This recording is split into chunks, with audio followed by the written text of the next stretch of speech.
Ang intense ng mga kaganapan ngayon sa abot kamay na pangarap sapagkat guguho ang mundo ni Doc Robert nang malaman niya kung sino ang tumulak sa ama niyang si Don Pepe. Dito nga ay makakakuha ng ebidensya si Police Officer Gonzaga sa CCTV tungkol sa nangyari kay Don Pepe at agad niya nga itong ipapakita kay Doc Robert.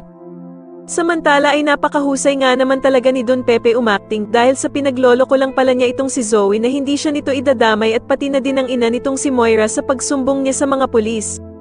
Dahil pagkalabas nga ni Zoe ng kotse dahil sa tinawagan siya ni Moira, ay agad namang tatawagan ni Don Pepe si Giselle para sabihin na kinidnap daw siya nila Moira at Zoe kasama si Balahadja.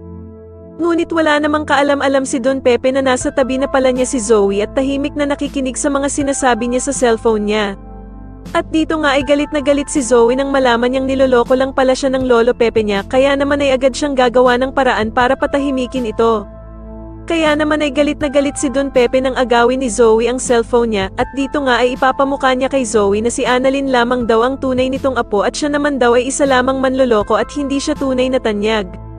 Dahil naman sa mga masasakit na salitang sinabi ni Don Pepe kay Zoe, ay mapupuno ito ng galit at magagawa nga nitong itulak ang matanda sa bangin.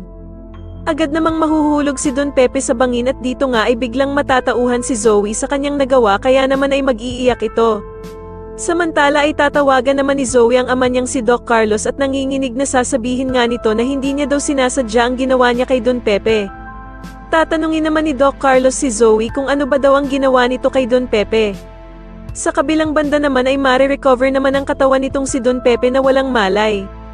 Agad namang makakarating dito si Annalyn at dito nga ay maabutan niya ang lolo Pepe niya na walang malay at sinasakay sa emergency car.